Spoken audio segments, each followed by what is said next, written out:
Thank you for taking this time out to listen to NM Enterprise 7. Today we have a guest, and I'm going to let her formally introduce herself. Go right ahead. I would like to first say, Ms. NichollMcGuire, I really appreciate and honor the privilege to be able to speak on your platform and channel. My name is Giselle Wallace, and I am a certified life coach, and I coach men and women. My specialty is for lesbian and gay individuals, and I coach hetero clients as well. My coaching service is for clients who experience rejection, prejudice, and backlash from their family members, peers, or church members who object to their sexual orientation and or their personal experience of being raised by lesbian or gay parents. Mm-hmm. I have a Master of Science degree in Human Behavior from Capella University and a Bachelor of Science degree in Journalism at Texas A&M University, and I really love what I do. All right. Okay. Well, Giselle, in your experience, what are some common challenges that individuals and couples face when speaking with you? Yes. Many of my clients, they fear not being able to be themselves. Okay. And I often hear that they fear rejection or they fear being alone. Some of my clients are in relationships, they're in partnerships, and they fear losing their partner because of the dysfunction that they've experienced in life and their uncertainty on how to have a healthy relationship as far as being in a same gender loving partnership. A couple of their challenges that I usually work with on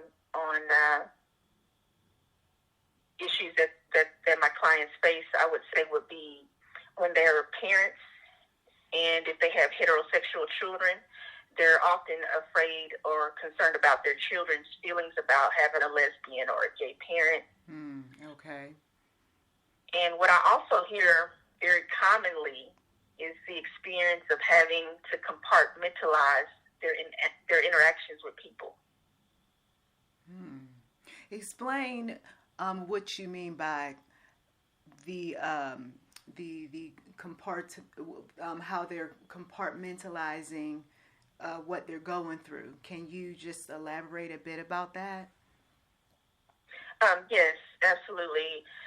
When you compartmentalize, you are constantly thinking about who you're about to interact with and how you believe, or based on your experience with the person, how they treat you according to their knowledge of you being gay or lesbian. So if you meet someone, for example, who you know may be religious and may not approve of homosexuality, then you actually make sure that you don't discuss it or that you don't make mention of it. And you have to be also mindful of the environment that you're in and whether you can express, who you are. And it's not always necessarily that you're stating that you're gay or lesbian, because you don't necessarily do that. But sometimes it's already known that that's who you are, and you have to be mindful of what you say or how you interact with people, because you're concerned, for example, whether or not you're offending someone. Okay. And I have noticed that sort of thing that takes place, especially when a person isn't comfortable in a setting because, like you said, religion is involved, or it could just simply be because they know that people aren't very accepting or inclusive in the particular circle, like at a workplace, for instance. Yes. Okay, I understand perfectly. On this channel, we have many listeners who have experienced their share of challenges in their own families, some of which include parents not being supportive of their life decisions, in-laws not being accepting of the new member of the family, as well as people of faith being hurt by trusted individuals. What do you advise? What do you say to them? That's a great question. I can definitely relate to their pain and their frustration because of the indifferent attitude of people who are closest to them. And these people are often among our closest social circles of relationships. So like immediate family members, your parents, your siblings, your grandparents, and this makes it even more difficult for you. And I know exactly what it's like to be hated for being a lesbian. And I've experienced being harassed, neglected, and even ostracized by certain family members who did not accept me for being a lesbian. And so I 100% understand, even though we have different situations and experiences, it's still the same negative impact and emotions that we all can relate to. Mm-hmm. And I believe what saved me from all the negativity was being honest with myself about who I am, despite how anybody else felt about it. Mm-hmm. And it was crucial for me to live an authentic life. And I encourage myself and I encourage others to practice and engage in self-care, self-acceptance, and self-awareness. I'm big on relationship building and developing spiritual resilience. Okay. And when you take a look and you see that individuals are just not willing to share, like during a session, for instance, I am kind of getting off topic just a little bit, but when you see during a session, for instance, that a person is not willing to share what's bothering them, what would you suggest? How do you get a person to start to talk when you see that they're neglecting themselves? Yes, just to make sure I understand the question, how do I encourage or get a person to speak up when I get the feeling that they're not taking care of themselves or they're going through something difficult? Right. Well, my path that I take is I always am upfront with people about who I am first, because I notice that when you just, sometimes ask a person about what you think they're feeling, that may not be the case, or they may not be ready to open up about it, even if you are correct in what you're asking them. However, if you're just open about what you're going through sometimes, and then you just let them know that you understand, and if they ever need someone, that you're there, then that really is helpful, because people rarely get to see somebody else struggling with something or being honest about their situation.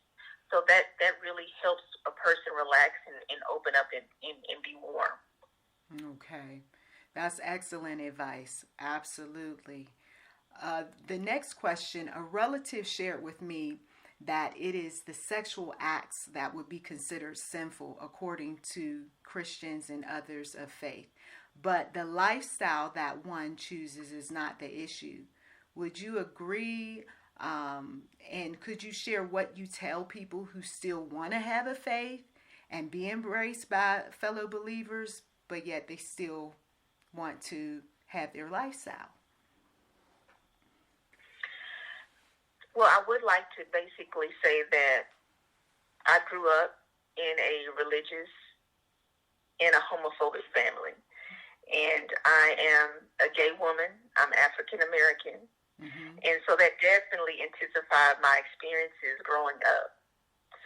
However, fortunately for me, it didn't affect me to the degree where I could separate my sexuality from my faith.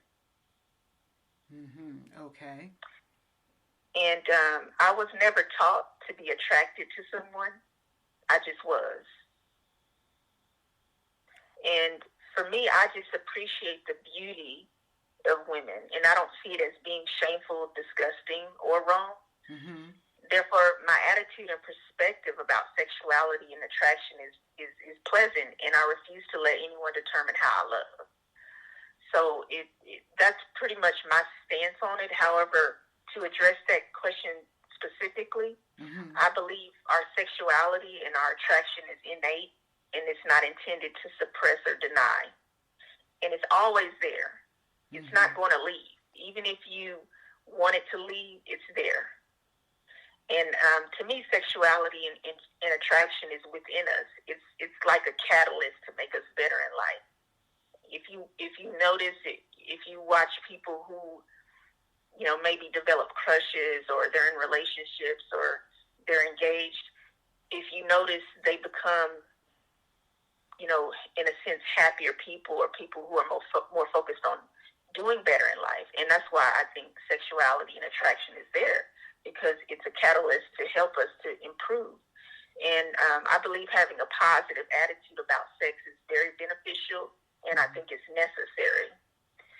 And so in regards to your statement that you received from a relative about sexual acts being considered sinful to Christians or believers, as well as, you wanting to fellowship with people of faith and be accepted by them as well, I just encourage you to not focus on getting acceptance from others, because you are already accepted by God.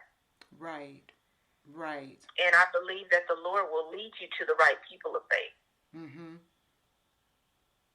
And just to end that out, I 100% believe that we are not meant to be isolated, and God created sex. And what I do is I encourage lesbian and gay couples to get married. And as long as you're not harming yourself or your partner, and it's consensual between you, then sexual relationships should be respected and enjoyed. Okay.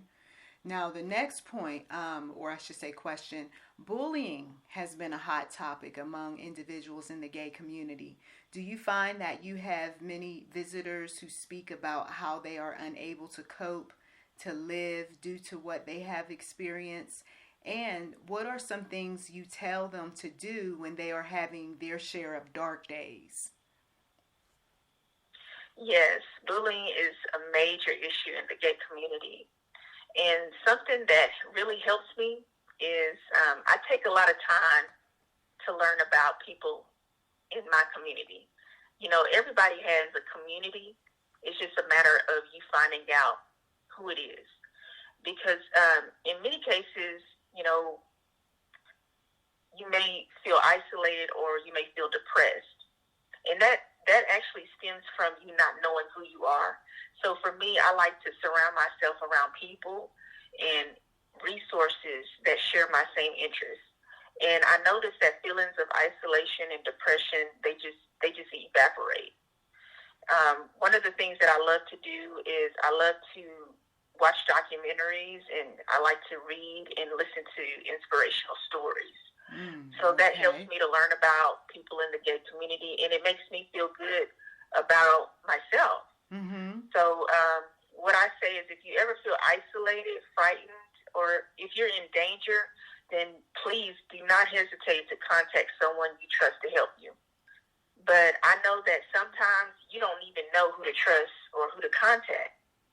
And in those circumstances, I would recommend reaching out to a shelter or crisis hotlines, because there are many of them that's designed for the gay community. And a couple of more things, I'm a strong supporter and advocate for mental health counseling, as well as life coaching. And so that's why I was inspired to become a life coach. And also, last but not least, I love to indulge in the Word of God, because my spiritual relationship is my foundation, and it's key in my life. That's good. Absolutely. What are some common things that people do that cause them to not take care of themselves like they ought to, mentally, physically, and spiritually, when it comes to relationships, business, and or family? Yes, well, I actually think that's a great question. As far as mentally, I think it's negative thinking. And a lot of times when you're around people who are negative and who consider something about you negative and they harp on it, you tend to maybe not dismiss it. Instead, you think that you feel like you have to stay around it, you dwell on it, you focus on it. and that leads to you feeling insecure, and it creates low self-esteem, low confidence. And so I would say mentally negative thinking, and then conformity. You start to accept what people say, and you start to conform to how you think they want you to be. Mm-hmm. So all of that, it messes with you mentally. Physically, not getting proper sleep, unhealthy eating habits, no exercise, and even too much exercise. Because one of the things that I've noticed in the gay community is, for example, a lot of the men, they're big on exercise and looking good physically, but it's not always about their concern of being healthy. It's more so of trying to be accepted, or it's more of a superficial need to be pleased. And so you just have to have a healthy perspective on taking care of yourself physically, and it shouldn't be about somebody else and how they view you. It should be because you are definitely concerned about your health. And then finally, spiritually, I believe this is a huge one. And this could be dissonance, because most often a lot of people in the gay community, it's either one way or the other. For example, some people believe if they're gay that they can't be a Christian at the same time. I'm glad you brought that up. Okay. If you could stay there for a moment, please, because that's what I was thinking. I said, someone's listening and they're possibly thinking, okay, wait a minute, and the scriptures are going through their head. They're thinking like, here, what? Now, wait a minute. You got to explain. So if you can. Yes. It's a huge issue, and it comes from how I describe being in this divide. It's a fear of people and a fear of God going on simultaneously. And if you notice, neither one of them have anything to do with you making a choice for yourself. So you have to first start with yourself and take care of what your thoughts are, because when you actually dwell on what people are telling you, you actually exclude your relationship with God. So it's a matter of you focusing on your own spirituality and your own thought processes instead of being overtaken by feelings of guilt and shame and fear. And so there's a lot of division in the church on teaching about homosexuality. Some churches will not speak about it at all, and others will speak about it, but they always speak about it in a negative way. And there's an imbalance. There's a strong imbalance with people who, whether you're gay or straight, because there's straight people who have gay parents, and they're affected and impacted. And you also have people who just are straight, heterosexual, and they do not agree with a lot of the division in the church on the topic of homosexuality. They don't necessarily believe that it's a sin or wrong. However, there's a lack of education, so people do not understand who they are. They don't know what is right, and they do not know what's wrong. So you actually have to take time to study and focus on it yourself. One of the things that I did when I was researching homosexuality, I actually stopped going to church. Okay. And a lot of people fear stop going to church because they believe that that's going to be a sin. They're going to believe that God is not going to listen to them, or God is going to be angry with them. But I did the exact opposite. I stopped going to church. And I actually, said, I'm not going to concern myself with what anyone else says anymore. And I was concerned about what does God say about it? Because at the end of the day, I said, I'm going to have enough faith to believe that God can speak to me without me listening to everyone else, because I've heard the other voices. Right. What does God say about it? And at that point, I was actually led to study on my own. And I studied and I prayed and I learned so much information And that actually strengthened me, and it encouraged me. And it helped me to gain the wisdom as well as the confidence to be able to decide, I want to help other people who struggle with their sexuality and their spirituality, because I believe that you can have both, and you're supposed to have both because God gave it to us. And at the end of the day, spirituality is a very huge issue, not just within the gay community in general. There's so much division, and people just they fear what they don't know and what they don't understand. But you have to take a stand and decide for yourself what you need to do. And that's what I did, and that's what I want to help others be able to overcome a lot of this spiritual dissonance. Could you just take a moment, and I am just getting away from the because we just got a few more questions left, but I'm getting away a little bit when I ask this. Could you explain to the listeners the different types, if just giving us an example of the different types of folks who are there's queer, there's homosexual, there's so many different types of individuals, but in our little minds, we just think about, okay, there's the sex that goes on between same sex, right? Same sex male, same sex female. But there are so many other types of individuals who are having their share of challenges, and people don't understand. They kind of put everybody in a box. You know what I mean? Can you be labeling?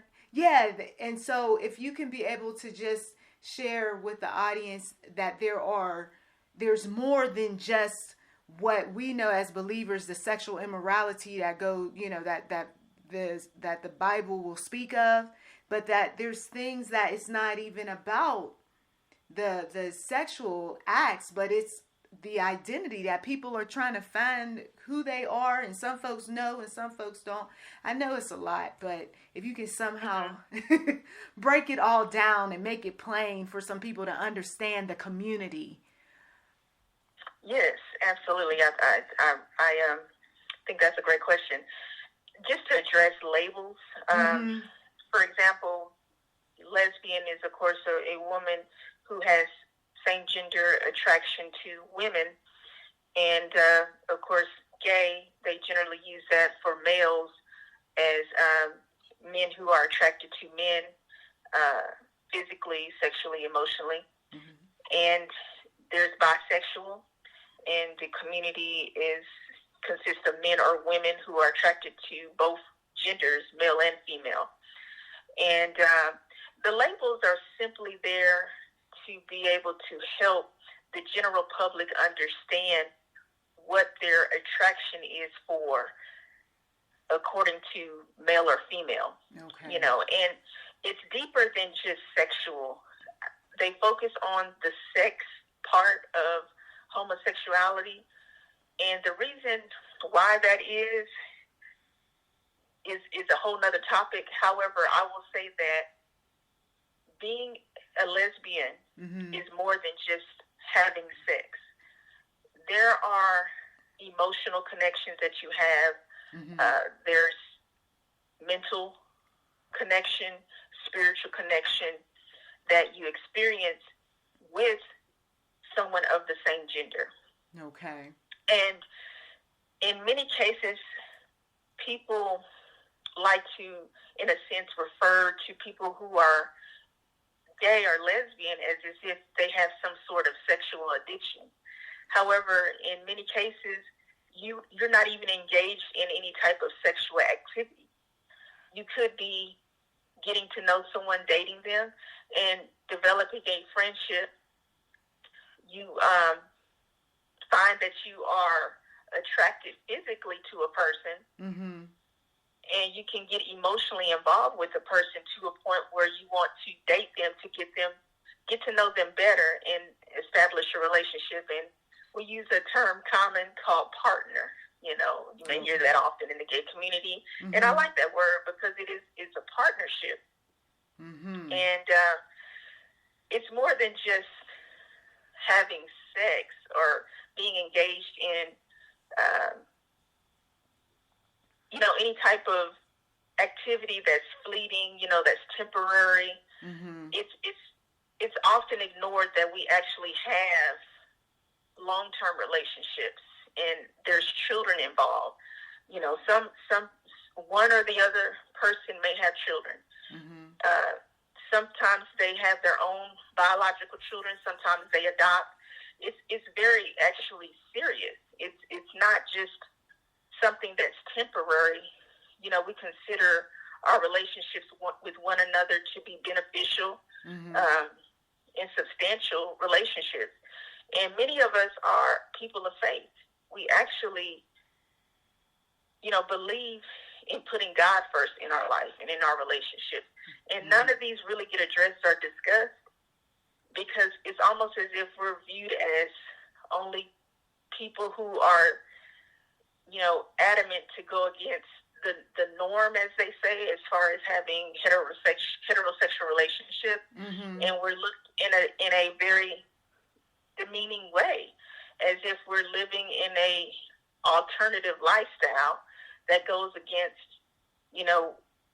religion, or just, it's in a sense viewed as something that is destructive. However, when you are actually around other gay people, whether you're straight or if you're gay yourself, mm-hmm. and you see the interactions, you see the lives that they live, they're living a life that they want peace, they want happiness, they want things that benefit their family, mm-hmm. and it has nothing to do with trying to live in a moral life.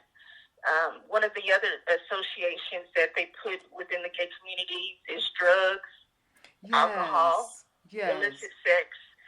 However, that is such a falsehood. I mean, if you think about it, everybody actually may be involved in drugs, sex, or alcohol at some point in their life or not. Mm-hmm. It's not just limited to one type of community. Right. So that's a form of judgment.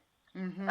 So it's just a matter of being able to get out and broaden your horizons. Actually, maybe go to what we call an accepting church. Mm-hmm. They don't actually teach against homosexuality. Mm-hmm.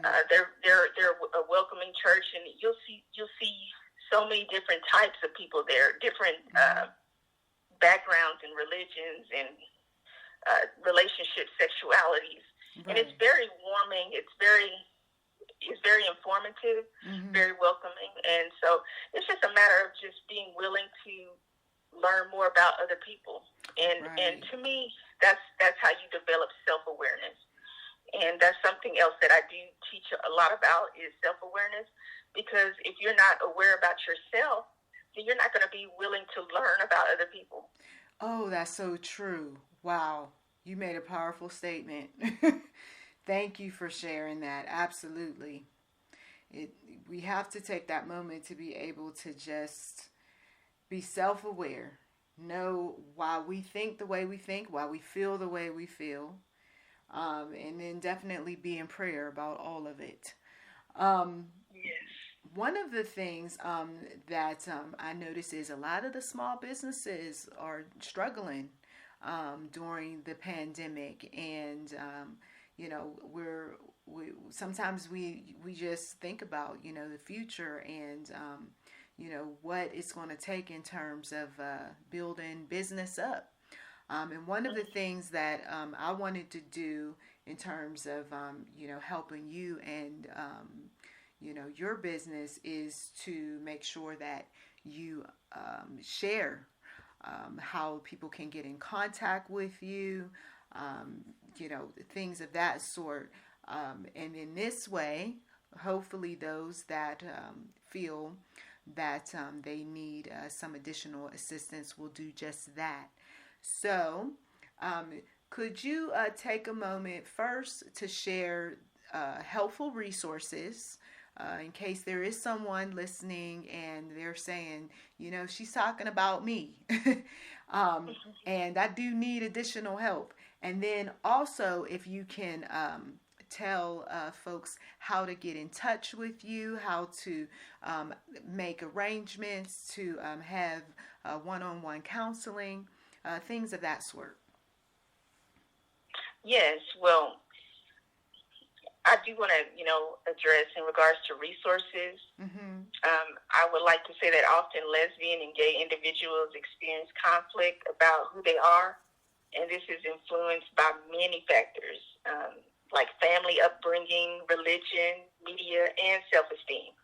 So we're constantly faced with all of these circumstances. So what I recommend is being in an atmosphere that is safe, welcoming, and helpful. I always try to make sure that my atmosphere is peaceful. And too often, many gay people surround themselves around the wrong crowd, and they may not even consider themselves being in harm's way. And that comes from, a desire to be accepted. So it's like willing to put yourself in any kind of situation, whether it's good or bad for you. And that's also reflecting that you're not being self-aware. So, I believe that you should make a conscious effort to be in a healthy environment and create healthy habits, which will develop our self-awareness, our self-acceptance, and our spirituality organically.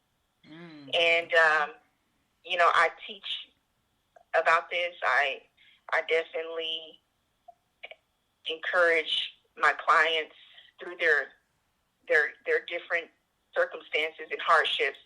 And if you are definitely interested in a coaching session, I would love to be able to provide that service to you.